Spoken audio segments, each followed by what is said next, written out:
Greet my maid, even though she knows that I'm here to propose marriage, Cornelia said in an icy tone, not bothering to even look at me. The words sounded like a whip whistling through the air. Their sharpness was felt all over the body.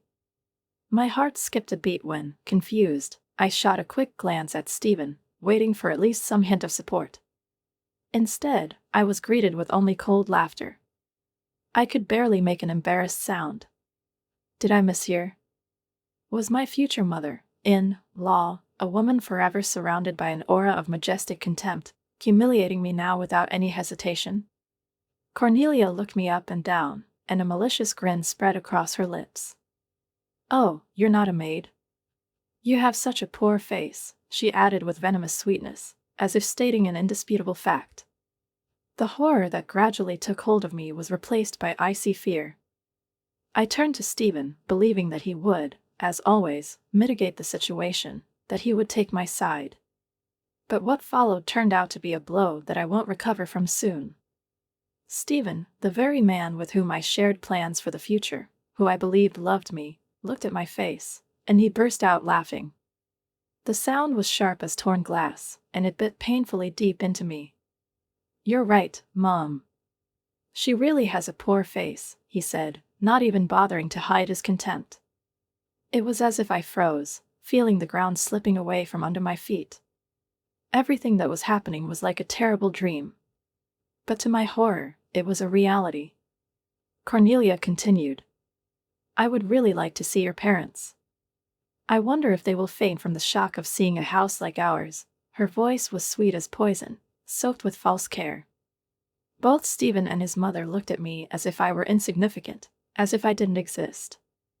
And they even dared to make fun of my parents. My throat tightened with anger and shame. I couldn't take it anymore. Gathering my remaining dignity, I reached for my phone and discreetly sent a message to my father, ignoring the way Cornelia and Stephen continued their sarcastic remarks. The father's reply came instantly. "I'll be there in 15 minutes. I had to get out. Get some fresh air. I couldn't take the insults anymore. "I'm going out for a while," I said with difficulty, trying to keep the tremor in my voice. Stephen, as if not noticing my condition, laughed rudely. His laughter followed me as I ran out of the room, eager to escape their cold contempt. But even on the street, I couldn't get rid of their taunts echoing in my head. Exactly 15 minutes later, I was standing next to my father. He was calm, but there was determination in his eyes. When we returned, Stephen said mockingly, "Here's the maid's father." But when Cornelia saw my father, her face turned pale. She froze, as if she had learned something that made her lose all her arrogant look. Katie, what's my name, turned 31. My life was not something remarkable. I preferred to stay in the shadows, not stand out, quietly and calmly. I always wore dark colors, navy blue, black, trying to be invisible, because it's easier that way. I didn't wear lenses, hiding my eyes behind thick lenses of glasses. Since childhood, I knew that my appearance would always be simple. My father, Ronald, was not just an ordinary man. His fame in the past meant a lot to others. As a famous actor, he often appeared on television surrounded by women and attention. His name was familiar to everyone, although he rarely played the main roles. But for me, his daughter, it meant eternal ridicule and attempts by people to get closer to me for the sake of his fame. I fell in love with Stephen's smile, the most sincere, kind one that seemed to promise care and tenderness. I remember the day when the copier broke down as the starting point of our rapprochement. Unfortunately, the car could not be repaired, but Stephen, with ease and professionalism, arranged for a replacement. I was able to prepare the materials for an important meeting in time, and this strengthened my feelings for him. That smile, which I believed at the time illuminated everything around me, was my quiet joy. Gradually, hesitantly, I took a step forward. I asked for his contact information, hoping that our connection would be more than a simple business interaction. We started talking more often. Every time I called him, excitement mixed with hope. And one day I decided to confess my feelings. Stephen accepted them with the same kindness that I saw in his smile, and we started dating. Everything was going as it seemed to me, perfectly. Stephen was attentive, caring, and I never saw anything but warmth in him. Even when I decided to tell him about my father, an actor whom many people knew and revered, he reacted with slight nonchalance, as if it didn't matter to him. It seemed to me that this man was finally the one who could accept me for who I am. 2 months after we met, I proposed to Stephen myself, and he gladly agreed.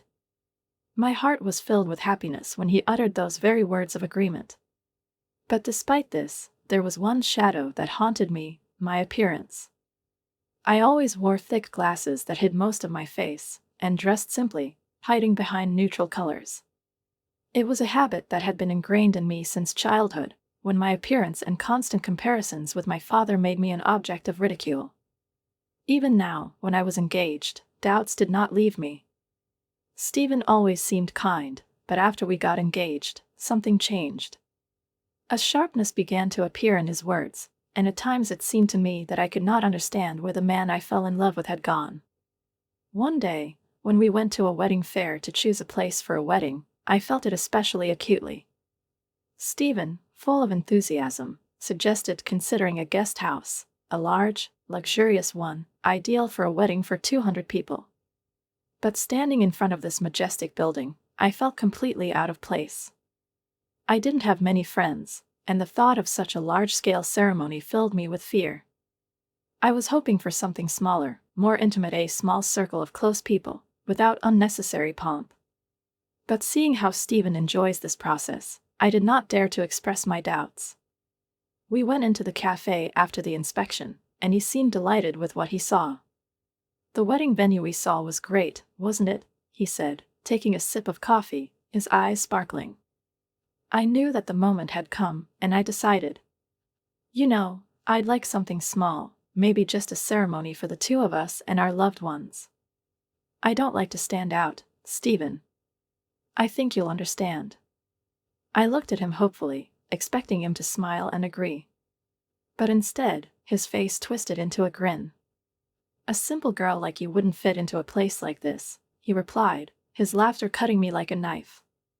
I froze, not understanding what was happening. "There probably isn't a dress that goes with your thick glasses," he continued mockingly. My heart collapsed. I was shocked by his words. How could a man who had always been kind and considerate suddenly turn into this cold and cruel stranger? I tried to smooth things over by reminding him that a wedding is a union of two families, that it should be about the two of us.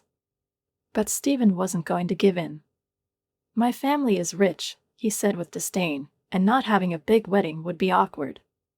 I couldn't believe my ears. This man I loved suddenly started looking down on me, as if I was nothing more than something simple, inconspicuous. I was deeply hurt by his words, but I couldn't find the words to respond. Stephen continued, "You should just keep quiet and do what I say." His face turned serious, his gaze cold. "A simple woman like you should be grateful that you got married," he added, and at that moment I felt the ground slipping away from under my feet again. At that moment, I was scared. I had already told our parents and my company about our engagement, and now there seemed to be no turning back. Despite all the worries that settled in my heart, I still loved Stephen. He has changed, yes, he has become different, cold, indifferent, and even arrogant. But I hoped that this fog would pass, and he would return to that kind person who conquered me at first sight. I didn't want to believe that all this was true: his caustic comments, the contempt in his voice when he talked about my appearance or what our wedding should be like. And yet, despite my anxiety, I couldn't bring myself to break off this relationship. I still had that image of Stephen in my mind that I loved so much, kind and attentive. Every time I thought about breaking up, a wave of sadness washed over me, as if I was losing not only Stephen, but also the faith I had invested in our future. And one day we finally decided on the venue for the wedding. After many visits to various establishments, Stephen, with pride on his face, chose the very luxurious guest house that we saw in the beginning. His eyes were burning with excitement as he said, "This place is perfect for our ceremony, isn't it? Luxurious and stylish, just what suits you. And your glasses. Well, you're going to take them off for the wedding, right?" His words stung me again, but I didn't say anything, not knowing what to say. We went to the guest house to sign the documents, when suddenly I saw someone I never expected to meet. The woman came up to us with a wide, slightly strained smile on her face. "Oh, it's you, Stephen," she exclaimed, and Stephen, clearly surprised, quickly looked around. "Mom? What are you doing here?" His voice sounded wary. It was Cornelia, Stephen's mother. He introduced us with a slight nonchalance. "Katie, this is my mom, Cornelia. Mom, this is Katie, my fiancée. I told you I was getting married, remember?" He added with a smile that now seemed like a mask. Cornelia looked me up and down, held out her hand to me and said with mock politeness, "So you're the Katie. You look like a serious woman. Where do you work? Probably in a large company?" Her tone was friendly only on the surface. I answered her, trying to speak confidently, even though I felt awkward. "I work in a small company, I do office work." Cornelia's face darkened, and she continued with undisguised contempt, "I've never heard of this company." At this point, Stephen intervened in the conversation. "Well, of course you didn't hear. This is just one of our clients, a small company with 20 employees." His words were like poisonous arrows aimed straight at my heart. Cornelia narrowed her eyes and said, "I thought since you're engaged to Stephen, you work for a more reputable company. Doesn't that mean your salary is low? Are you going to make Stephen suffer, Katie?" Her words sounded so harsh that I felt my stomach clench with shame and embarrassment. I tried to justify myself by muttering, "My salary is not very high, But Cornelia interrupted me, as if she didn't want to hear my words. "Stephen, our family has always been noble. We don't need a woman with a questionable past." Her voice sounded cold, and there was a clear hint of condemnation in her eyes. I didn't know what to say.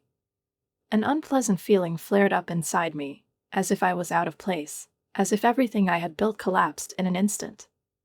While I was trying to find the right words to answer, Cornelia's bag caught my attention.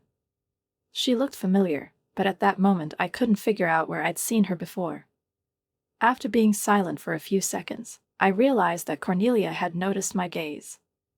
Her lips curled into a thin line as she looked at me with disdain before Stephen decided to intervene. "Mom, calm down.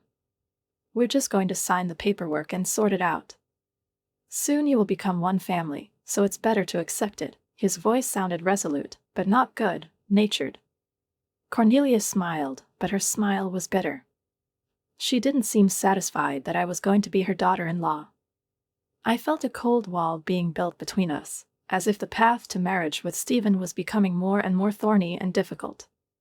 When the day came to meet Stephen's family, I was already on my guard. We arrived at their house, and I couldn't help but sigh in surprise when I saw this grandiose building. "Wow!" I blurted out as soon as I got out of the car.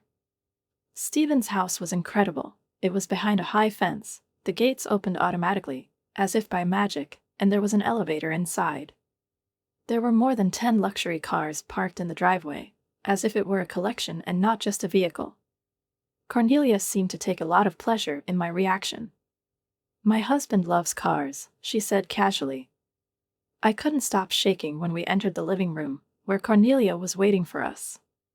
Everything around me was soaked in the cold of her dislike, and my heart was beating anxiously, foreshadowing something amiss. I tried to stay confident, even though my stomach was clenching with fear of what might happen next. "Hello, thanks for last day," I greeted her politely, hoping that this time there would be no humiliation. But the next second, I heard something that made me freeze in place. "Greetings to my maid," Cornelia said with an icy smile, as if it were the most mundane thing. I blinked in disbelief, and a confused sound escaped my lips. Maybe I misheard. This can't be true. She knew why I was here. It was supposed to be a wedding introduction, not another attempt to humiliate me. Cornelia tilted her head and smiled again, this time angrier than before. "Oh, aren't you a maid? You have such a poor face." I felt my face flush, but it wasn't shame, it was a frenzied mixture of humiliation and anger. How could she say that? While I was desperately trying to maintain some semblance of dignity, Cornelia laughed. There was no warmth in her laughter, only cruelty and the pleasure of power. Stephen told me that you can be treated like a servant, she continued, and her words seemed to hit me in the chest. I couldn't believe it. Too bad for you, Katie, she added with a grin, turning to her son as if expecting his support. I turned sharply to Stephen, hoping that he would refute these terrible words, that he would say that this was just a misunderstanding or an inappropriate joke. But instead, I saw him looking straight into my eyes and grinning. She's right, he said calmly, as if it were the most mundane thing in the world. She has a really poor face. The world around me seemed to collapse at that moment. I couldn't breathe, I couldn't think. Stephen continued with the same cold grin. I'd like to see her parents. Maybe we could use them as our servants. With that, he laughed rudely, and that laugh sounded in my ears like a thunderclap. Cornelia, laughing with her son, added, Yes, indeed, having someone obedient for free is so good. I wonder what your parents will say when they see our house. Will they faint from shock? Her eyes flashed with cold interest, as if she expected to see my shame. Stephen and Cornelia looked down on me as if I were nothing, as if my life, my efforts, my pride, all this meant nothing. Then Cornelia, pretending to think, asked, By the way, what does your father do? Is he homeless by any chance? Stephen laughed even louder. Mom, this is not a job. Considering that Katie probably doesn't have a stable job, her father probably has the same situation. Their words cut me like knives. I tried to hold back the tears, but the humiliation was unbearable. I couldn't take it anymore. I clenched my teeth in despair and, trying not to show my weakness, took out my phone to send a message to my father. While Cornelia and Stephen were busy making fun of each other, I quickly wrote, I need you to come now. I added the address of Stephen's family home and waited with bated breath for an answer. Fortunately, my father replied almost immediately, I'm on my way. A feeling of relief washed over me, and I quietly said to Stephen and Cornelia, I don't feel well, I need to get some fresh air. They exchanged condescending glances, and Stephen, still grinning, said, Oh, that's good. Then we can continue the tea drinking leisurely. Cornelia added, Please be alone with Stephen, Katie. Don't run away. Her sarcastic laugh echoed in my ears for a long time when I went outside. I left the house and took a deep breath of the cool air. My head was spinning from all these humiliations. I couldn't believe that the Stephen the first loved had turned into such a monster, and his mother had become his companion in humiliating me and my family. I stood outside, shivering with cold and anger, waiting for my father. 10 minutes later, I saw him drive up in his car. He came out wearing dark glasses and came up to me with a quick step. Katie, what's wrong? He asked, looking at me with worried eyes. The words stuck in my throat, and despite my best efforts, tears began to flow down my cheeks. My father looked at me anxiously. Katie, what happened? Today was supposed to be a wedding introduction, right? His voice was full of bewilderment. I couldn't hold back anymore. The words came out of my mouth as I began to talk about everything that had happened, from the moment of our engagement to how Stephen's behavior had changed. I can't forgive them for treating you like this, my father said slowly, his voice trembling with suppressed anger. He stood next to me with his fists clenched tightly, and his calmness was deceptive, like the silence before a storm. I kept telling him everything that had happened, how Cornelia humiliated me, how Stephen joined in this disgusting performance, and how it all shattered my dreams of the future. When I finished, he just grinned, briefly, hoarsely, but it wasn't a laugh of mirth. My father took off his sunglasses and handed them to me. We're going now. I will make sure that they regret hurting you, he said decisively, and in his eyes I saw the same boundless support that always helped me in difficult moments.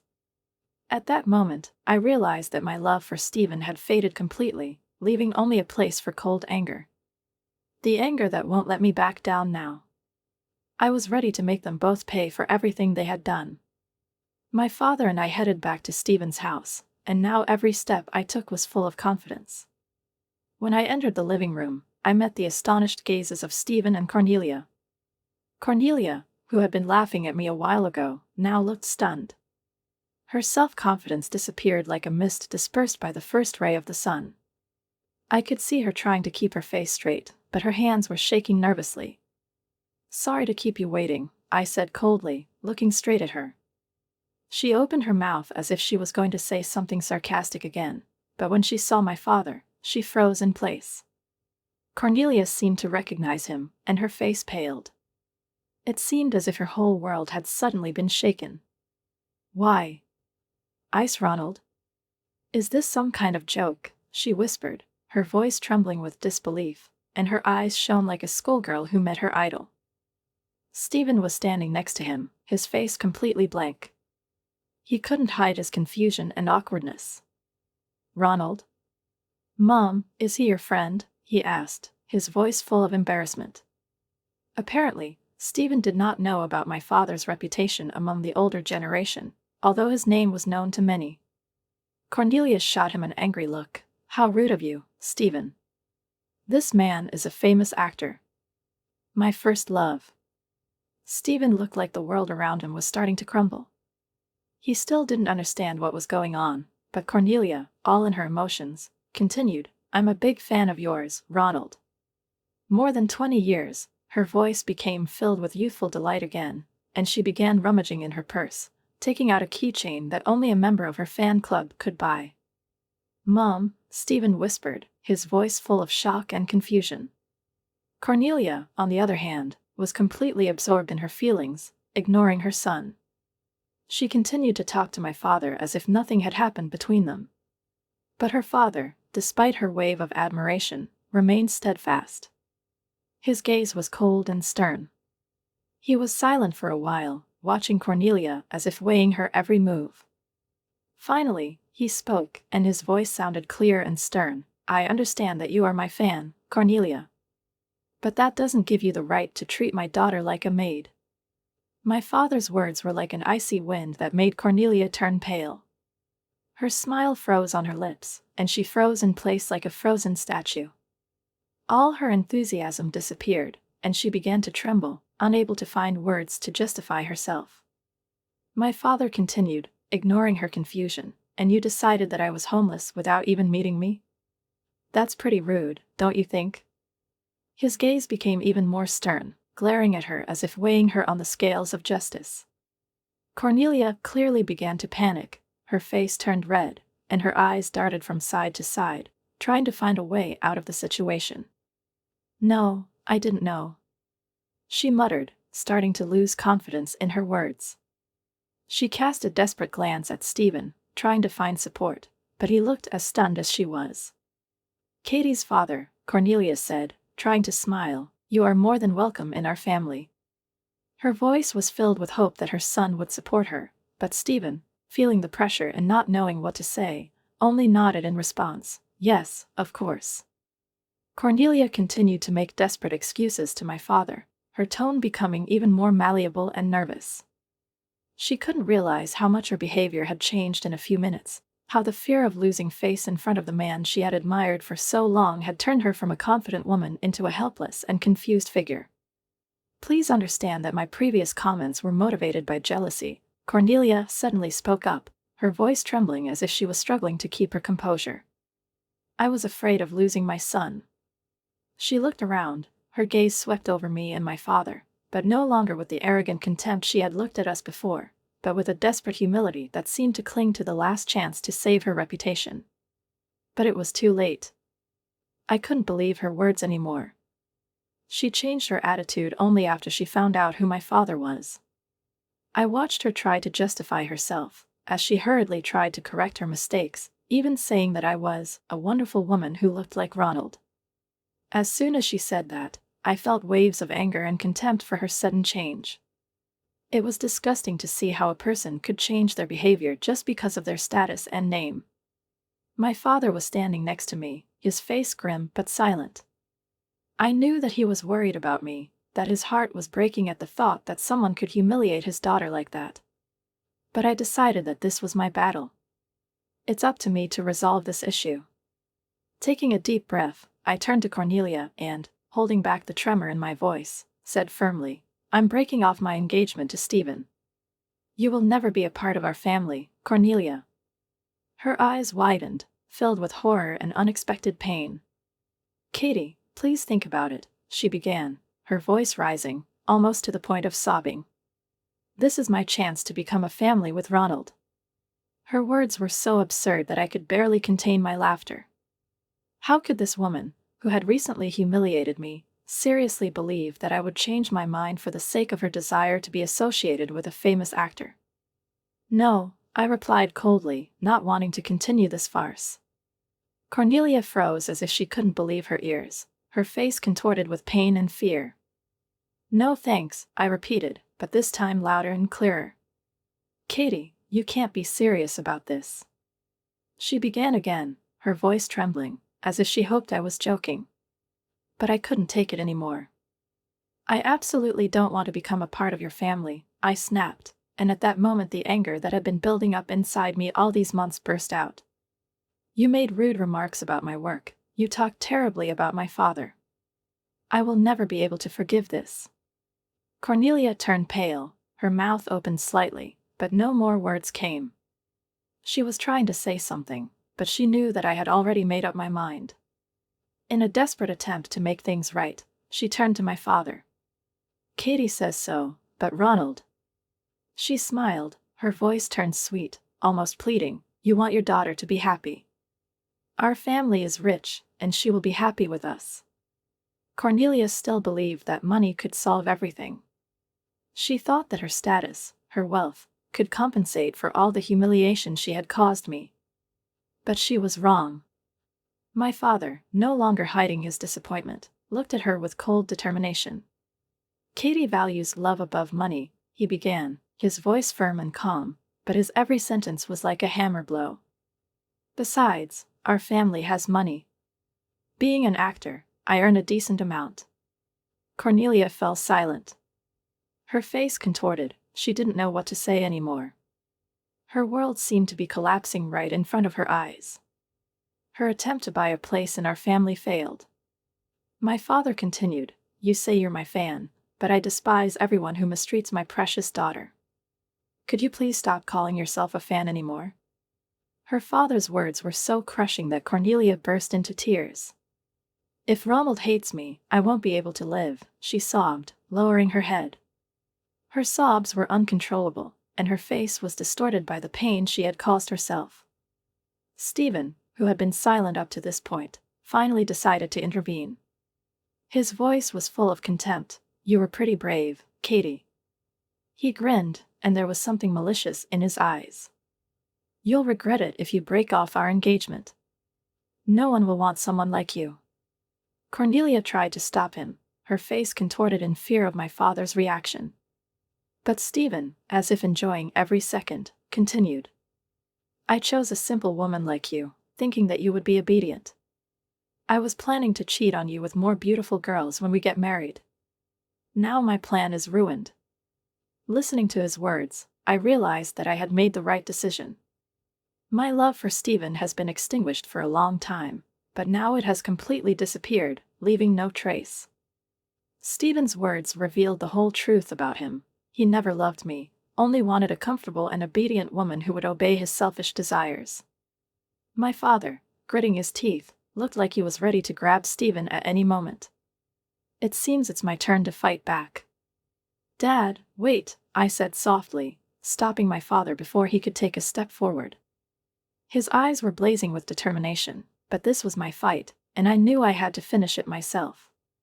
I smiled, still wearing my sunglasses, my lips stretched into a calm, almost mocking smile. Stephen, who was used to seeing me withdrawn and weak-willed, seemed a little surprised. He didn't like that I was so confident. What happened? He asked, his voice trembling. There was a flicker of uncertainty in it that he was clearly not used to. I slowly took off my glasses, waving them around as if I didn't think much of it, but in fact the gesture was full of hidden power. My face, now decorated with eyeshadow and neatly lined eyes, has changed. I haven't tried to look special for a long time, preferring to stay in the shadows, hiding from other people's eyes. But after everything that happened, I decided to stop being invisible. Stephen looked at me, not hiding his confusion, his face slightly flushed. Suddenly, He seemed mesmerized by my new appearance. "Yes, it's me," I replied calmly, enjoying his reaction. I've always downplayed my appearance so as not to stand out, but I'm not going to hide anymore. My words sounded firm and confident like never before. I was no longer the one hiding in the shadow of my father's fame, who was afraid to be myself. Stephen, blushing even more, squeezed out, "If you had been like this from the very beginning, I would have been kind to you. We can still start over." His voice sounded almost pleading, but his intentions were obvious. "Let's get engaged again, and through your father you can introduce me to his wonderful actresses." His arrogance knew no bounds, and he said it as if I should be grateful for his condescension. My grin widened. I felt the anger that had been building up for months transform into clarity. "The engagement is over, Stephen," I said with icy calm. "I don't need someone like you anymore." His face contorted with the realization that it was over. I paused to enjoy this moment. "And yes, I'll cancel the wedding venue too." Stephen froze, stunned, but I wasn't going to let him go so easily. "Of course, you will bear the cost of the cancellation," I continued coldly. "It's more than fair." Suddenly, Cornelia's worried voice rang out from behind her. "Wait a minute, that's too much.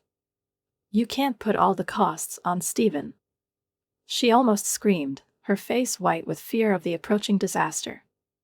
Stephen stood silently, unable to think of an answer. But before he could say anything, my father, with a refreshing smile, said, "Why not let Stephen's father cover this? He's got all these luxury cars, it shouldn't be a problem, right?" His tone was light, almost friendly, but underneath the surface it was clear he wasn't going to back down. I played my trump card. "If you are not satisfied with this, we can file a lawsuit," I said, my confidence only getting stronger. "Remember that my father is a famous actor, and the news about this may excite his extreme fans who may want to take revenge." I paused to give them a chance to realize what I had said. My father has a lot of loyal fans, and some of them may be overly enthusiastic. Cornelia, remembering the recent incident with the pursuers, turned pale by the second. This case, when my father's fans sent him threatening letters and even knives, was widely covered in the news.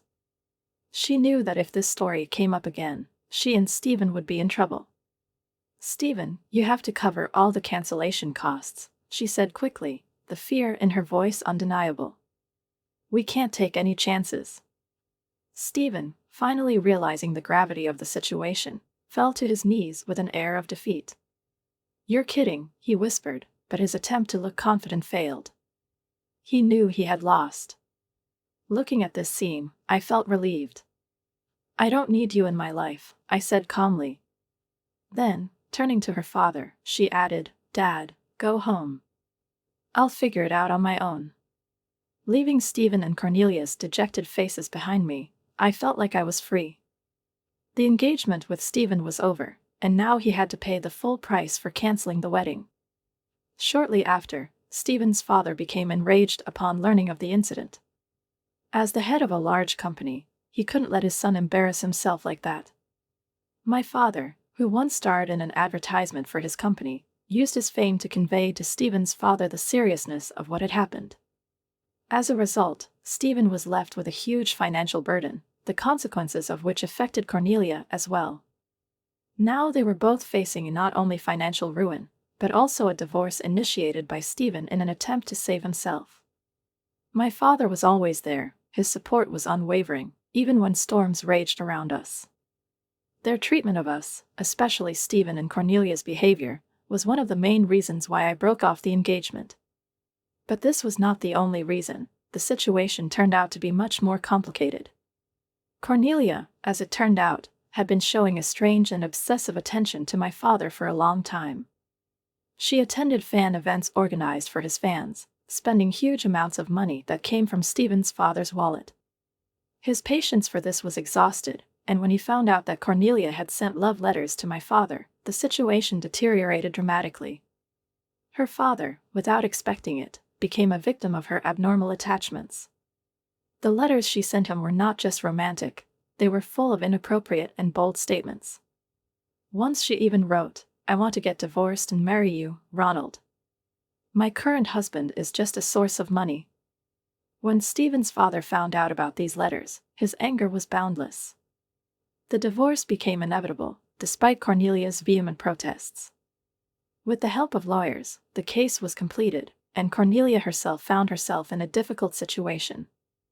I heard rumors that she couldn't believe what was happening. "This shouldn't have happened," she repeated, sinking deeper and deeper into tears and despair. She was also expelled from my father's fan club for her problematic behavior. This was the latest blow in a chain of her mistakes. Cornelia, who had lost everything she once thought she deserved, now lived in complete isolation. It was the end she had surprisingly earned for herself. However, the story did not end there. 8 months after these events, Stephen was arrested. He couldn't forget the moment when I took off my sunglasses and showed him my true face for the first time. Since then, he began to appear often at my house, and sometimes even followed me on the street. At first, he called me, begging me to reconsider our decision, crying on the phone and repeating, "I need you, no one else will suit me." But his interest was focused solely on my appearance, on the stark contrast between how I looked before and after makeup. Stephen was so shallow that he didn't notice how little it meant to me. I politely declined his offers, and eventually blocked his calls. But his obsessive behavior became increasingly intense. Stephen didn't just call anymore. He started coming to my house more and more often, sometimes threatening, sometimes begging. I contacted the police several times when he violated the boundaries of my personal space. His actions became more and more dangerous, and eventually I had to apply. My father fully supported my decision, realizing that we cannot allow this to continue. Stephen was arrested for trying to break into our house. After that, his life went downhill. He was fired from his job, and the debt for the wedding and other accumulated obligations weighed heavily on him. He was on the edge of a precipice, and now he had to face a reality in which there was no wealth, no love, no support. All that was left to Stephen were huge debts and a ruined reputation. For me, this period has become a time of change. I left my old job, clerical duties, and became my father's manager. It was a completely new field of activity for me, and although it was much more difficult than what I was used to, I found special satisfaction in it. Managing my father's schedule, accompanying him to film sets, negotiating contracts, all this has become a part of my new life. This job required a lot of concentration and flexibility from me, because the schedule was irregular, and I often had to adapt to new conditions. But despite all the difficulties, the work brought me joy. It wasn't just doing administrative tasks. I supported my father behind the scenes, providing him with the opportunity to focus on his acting career. It was a job that allowed me to be close to him, support him, and finally repay him for all that he had done for me. I knew there were many challenges ahead, but I was ready to move on. Every morning, when I woke up, I felt that I was doing everything possible to become stronger, wiser, and more experienced. And although this was a new chapter in my life, I knew that I would go through all the difficulties with my head held high, always relying on the strength and support of my father.